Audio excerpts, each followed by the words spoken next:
head coach Will Hall is going to make some general statements about last week's game and then the upcoming game, and then he'll open up for questions.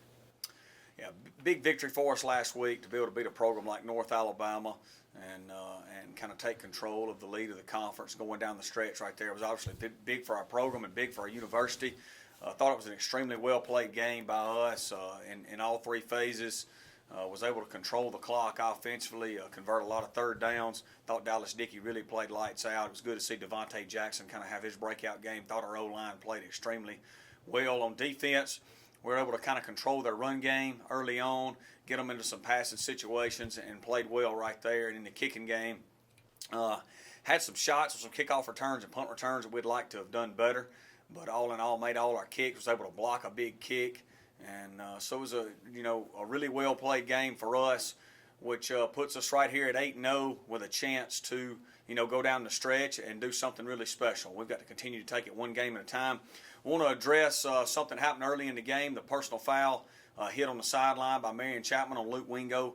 Want to say that Marion Chapman is a first-class individual. He's a college graduate that has been a team captain everywhere he's been. I've known Marion since he was a young man in Waynesboro, Mississippi, where my dad coached.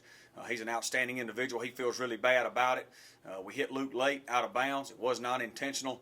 I've talked to Coach Wallace at North Alabama. I've talked to Luke as well. Got a lot of respect for Luke Wingo as a player in this conference. I've known Luke for a long time, him and his family, through the recruiting process with them. It's an unfortunate deal, and where Luke was on the sideline and Marion triggered to hit him. And he ended up going out of bounds, and Marion got him right there. We all feel bad about it. It's football. It happens sometimes. And with that, it was a big win for us, and we're going to continue to move forward and continue to try to do things the right way and teach our players to do things the right way.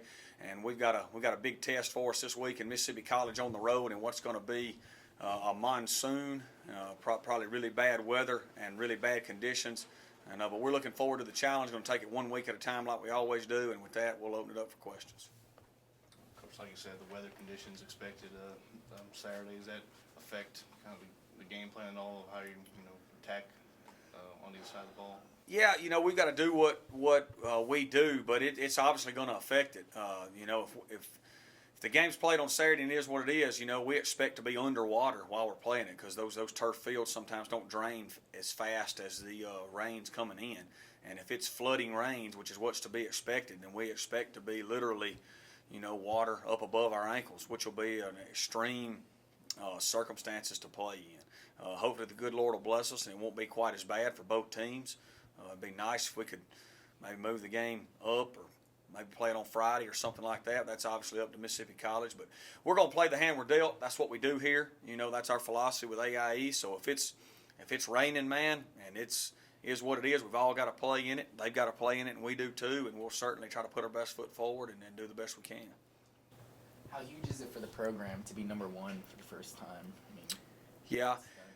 Well, yeah, again, as we build this program, we've said we eventually want to get to where there's nothing else we can say, boy, I tell you what, we've never done that before. And so we checked another one off of being ranked number one. It was nice to be number one in the region, which actually matters more. If we can continue to handle our business down the stretch, hopefully we can stay number one, and that puts us in good seating for the playoffs. It means a lot for our university from a recognition standpoint with what we're trying to get done here. But our players know that being number one right now is not near as important as being number one at the end of the year, and we've got to continue to take it 1 week at a time. How has it been as the years progressed, and now, especially now being number one nationally, as far as media attention, outside of the local area and just getting the West Georgia name out there? Yeah, I think it's big. Anything we can do to try to promote our players and get recognition for them, we're going to do. That's something I firmly believe is an integral part of my job. When we recruit these kids is to tell them we're going to do everything we can possibly do to sell you and promote you and help you be the best you can be and let you get recognition for that. And, sometimes we take some hits for that. People take it the wrong way. But I believe that I'm loyal to my players, and I believe that we should sell them as much as we can. So anything we can do, and our sports information department does a great job to get our players recognition is great. Obviously, being number one is going to bring more recognition and notoriety to them, and I certainly think they deserve that. We got a lot of really good kids that are playing at a really high level. I know Marcus Sales has been really good on defense this year, but what can you say about his emergence on like special teams this year? Because last week he did it again. Yeah. Another block.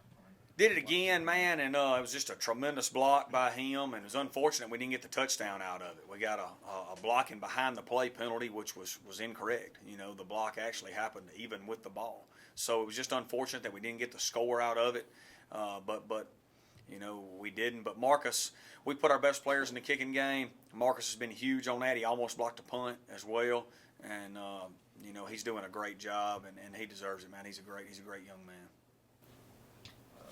Saturday's matchup. Obviously, Mississippi College, had some tough ones at 0-4, but what kind of stands out to you about the way they're playing? Well, they're improving. It's their second year back in the conference. Their talent level has gotten better. If you look at their score differentials, they're playing everybody a lot closer than last year. They run a very different style offense. They mix a lot of flex bone and wing tee principles in with traditional spread, so they give you a lot of headache as far as preparing for them. Defensively, they're a three-man front, 3-3 stack, very similar to Delta State. So we'll have to adjust on both sides of the ball to match our schemes up. And then we know going into it, we're going to have to handle some extreme weather conditions. So it's going to be a great challenge for us to drive over there and play well and get another win.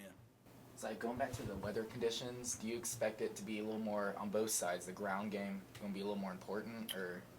Yeah, I mean, I guess. You know, we'll take it as it comes.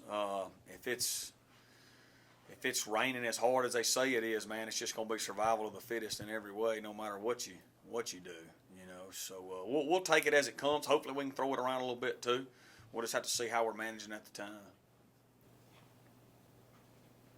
As far as your quarterbacks go, Dallas is playing. To talk about the emergence of Will and the trust that he's earned to play in some big spots like he has already this year. Yeah, Will's playing really well. He's our short yardage guy. He handles that really well, and he's going to be a really good football player. You know, we said that when we signed him. As far as Dallas goes, we had two big drops in that game, a deep ball and a little pass over the middle that should have been a touchdown. And then we thought we got pass interfered on his interception, or he might have been D2 National Player of the Week. If he gets those two drops and he doesn't, we get the penalty on the interception with his rushing yards coupled with what that would have statistically given him in the passing game. He played really well. Everybody that saw that game saw what a factor he was in that game. Coach Wallace gave him a lot of credit after the game, and hopefully he can continue that. He's healthy, like I said. He's managing our offense really well, and hopefully he can continue playing at that high level the rest of the year.